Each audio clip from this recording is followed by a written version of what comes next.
अस्सलाम वालेकुम। जैसा कि मैं गुज़श्ता वीडियोस में बता चुका हूँ स्टारगेट के बारे में, तो इसमें चंद बातें अर्ज़ करना थी। नंबर एक, हज़ूर नबी करीम सल्लल्लाहु अलैहि वसल्लम जिस वक्त महाराज तशरीफ़ ले गए थे, तो उस वक्त आप बैतुल मक़दस से महाराज तशरीफ़ ले गए थे।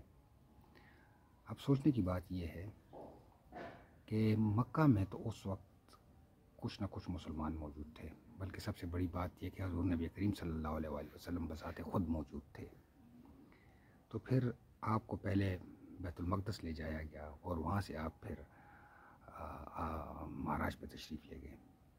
तो क्या स्टारगेट बैतुल मक़दस में है? क्या स्टारगेट का एक सिरा बैतुल मक़दस में है? क्योंकि क़यामत को भी जब शाम में मैदान सजेगा, तो पुराने ज़माने के नक्शों में देखें तो शाम, लबनान, उर्दन और मौजूदा फ़लस्तीन, ये सारे शाम का हिस्सा थे, शाम का। तो क्या टारगेट बैतुल मक़दस में है? और दूसरी बात ये है कि जब हज़ूर नबी करीम सल्लल्लाहु अलैहि वसल्लम पहले आसमान पे पहुँचे, पहले आसमान से मुराद दूसरी कायनात की पहली फ़िज़ा में पहुँचे, या दूसरी कायनात, दूसरी तीसरी, पता नहीं कौन सी, अल्लाह जाने कौन सी कायनात थी वो, उसकी पहली दुनिया में पहुँचे। उसकी पहली दुनिया की फ़िज़ा में जब हज़ूर नबी करीम सल्लल्लाहु अलैहि वसल्लम पहुँचे, तो जो जिब्राइल अमीन से फ़रिश्तों का मुकालमा हुआ, फ़रिश्तों ने हज़रत जिब्राइल अमीन से पूछा, क्या हज़ूर, कि आप कौन? तो उन्होंने कहा कि जिब्राइल। कहा साथ कौन है? फरमाया कि हज़रत मोहम्मद सल्लल्लाहु अलैहि वसल्लम। तो इन दो बातों से पता चलता है कि स्टारगेट, इनसे दो बातें पता चलती है। एक तो स्टारगेट के में फ़रिश्ते मुतय्यन हैं, और दूसरा ये कि हज़ूर सल्लल्लाहु अलैहि वसल्लम, जैसे मैंने कहा कि एक पाइप है, पाइप से गुज़र के उस दूसरे सिरे पे गए थे। स्टारगेट एक पाइप की तरह है, तो हज़ूर सल्लल्लाहु अलैहि वसल्लम उसमें से गुज़र के दूसरी तरफ गए थे। आप सल्लल्लाहु अलैहि वसल्लम वहाँ पहुँचे थे। तो इससे ये बात साबित होती है कि स्टारगेट वो फिल्मों वाला नहीं है कि यहाँ से एक धुन सी और धुन में से गुज़रे और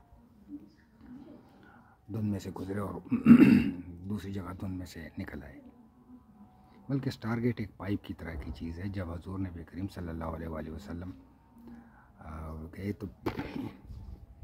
तो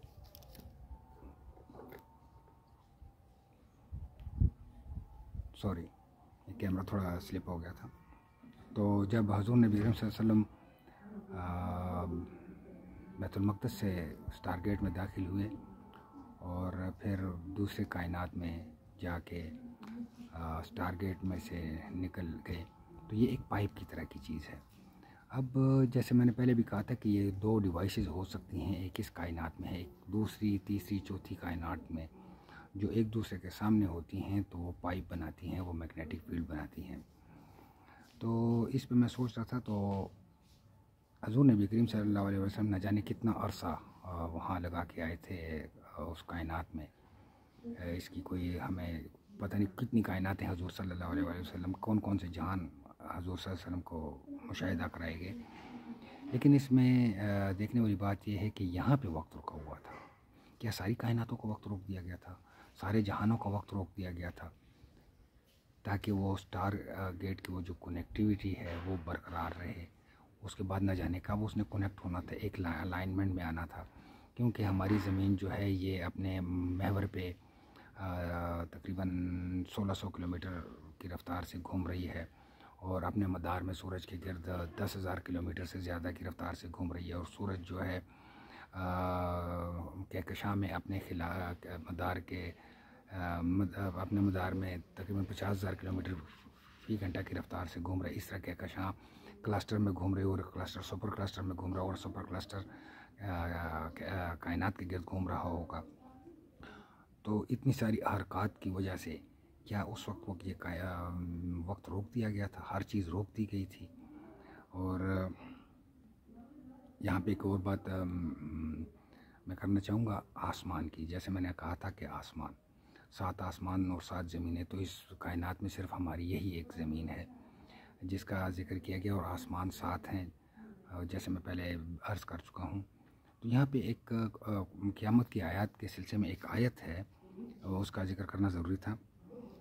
आसमान की खाल खींच ली जाएगी। तो खाल तो वो है जिसमें एक चीज़, जैसे सब जानते हैं कि कोई इंसान या जानवर उसकी खाल के अंदर ही महफूज रहता है। तो क्या आसमान की खाल ये हमारी शुमम कैविटी रेजोनेंस है कि इसको खींच लिया जाएगा, इसको ख़त्म कर दिया जाएगा? आखिर कैसे ख़त्म किया जाएगा? शोर फूंका जाएगा। शोर फूंकने से क्या होगा? क्या शोर आवाज़ का कोई आला है? आवाज़ का आला तो इसलिए नहीं हो सकता कि आवाज़ की रफ़्तार जो है 330 मीटर पर सेकंड है, जबकि रोशनी की रफ़्तार तकरीबन 3 लाख किलोमीटर पर सेकंड है। तो आवाज़ तो अगर हमारी कहकशां से ही एक सिरे से दूसरे तक जाएगी तो ना जाने कितने अरबों खरबों साल ले लेगी। कायनात तो बहुत बड़ी है। हमारी गैलेक्सी जो कायनात में किसी कोई बामैनी मकाम भी नहीं रखती, इतनी छोटी है कायनात के मुकाबले में। तो इसमें अगर अरबों खरबों साल लेगी आवाज़ की रफ़्तार, तो और रोशनी की रफ़्तार से भी नहीं हो सकता। रोशनी की रफ़्तार तो ये है कि हमारी इस कायनात को कायम हुए तकरीबन 15 से 20 अरब साल हो गए। कोई कहते हैं कि 15 अरब साल, कोई कहते हैं 20 अरब साल। लेकिन अभी जो लेटेस्ट ये जो खिला में भेजी गई है दूरबीन, तो इसने जो सैंपल हासिल किए हैं सितारों के, तो 20 अरब साल दूर के हैं। जबकि हमारी कायनात जो है 1 लाख अरब नूरी साल के रकबे पे फैली हुई, ये एक अंदाज़ा है। तो ये तो फिर चाहिए था कि अगर रोशनी की रफ़्तार से इसने आना था तो फिर तो इसकी पैदाइश से अरबा खरबा साल पहले सूर फूंक दिया जाना चाहिए था। तो सूर क्या कोई मैग्नेटिक फील्ड का आला है जो वहाँ से फूंकी जाएगी और विद इन नो टाइम सारी खुदाई में फैल जाएगी? अल्लाह ताला ने जितना कुछ बनाया है उस सब में फैल जाएगी, या कम से कम हमारी कायनात के एक सिरे से दूसरे सिरे तक फैल जाएगी। तो ये मैग्नेटिक फील्ड क्या करेगी? क्या ये एकदम सारी मैग्नेटिक फील्ड को ख़त्म कर देगी? अगर ऐसा किया तो फिर तो हर चीज़ एकदम डिकम्पोज हो जाएगी, क्योंकि एक एटम के अंदर भी एक मैग्नेटिक फील्ड है जिसने प्रोटॉन न्यूट्रॉन को जकड़ा हुआ है, जिसने एटम के गिर्द इलेक्ट्रॉन को जकड़ा हुआ है एक ख़ास ताकत से। तो अगर ये मैग्नेटिक फील्ड ख़त्म हो जाएगी तो फिर तो डिकम्पोज हो जाएगी, फिर तो हर चीज़ एकदम डिकम्पोज हो जाएगी और विद इन नो टाइम कायनात में कुछ भी नहीं रहेगा। तो ये ऐसा नहीं है। मेरा ख्याल ये है कि ये उसी तरह है जिस तरह हम रस्टिंग ऑफ आयरन की मैंने आपको मिसाल दी थी कि लोहा जो है वो ऑक्सीजन को दफ़ा करता है, लेकिन पानी जो है वो जब लोहे पर पड़ता है तो वो उस लोहे की मैग्नेटिक फील्ड को मुअत्तल कर देता है, ख़त्म नहीं करता, वो मुअत्तल कर देता है।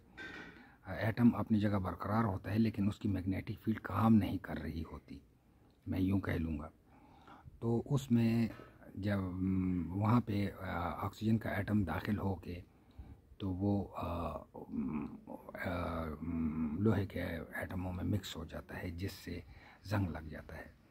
तो क्या ये हमारी जो सूर फूंका जाएगा तो ये मैग्नेटिक फील्ड हैं, इनको वक्ती तौर पे थोड़ा मुअत्तल कर देगा, जिसकी वजह से ये जो हमारी जो शुमम कैविटी रेजोनेंट है ये डिसेबल हो जाएगी और सारा कुछ जो है वो कायनात का वो प्रोसेस शुरू हो जाएगा। तो इस पे सोचते हैं, अपनी आरा से आगाह कीजिएगा। अस्सलाम वालेकुम।